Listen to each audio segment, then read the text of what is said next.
So what we've done today is we've left Cows, which is behind us, and we came out of there this morning and motored down past the Needles, and now the wind's filled in a little bit like it said it would from the south.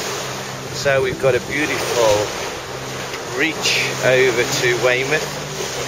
We're hoping to get there early evening.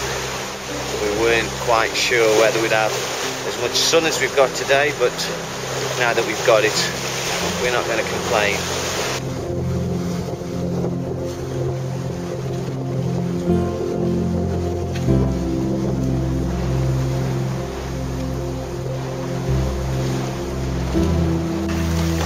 You can see our destination now, that hump in the distance is where we're going. Yeah, might as well, yeah, get the station. Right, yeah, come around the station.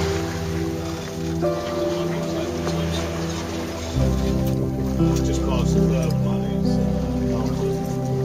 next to it is little school. We've got the whole day.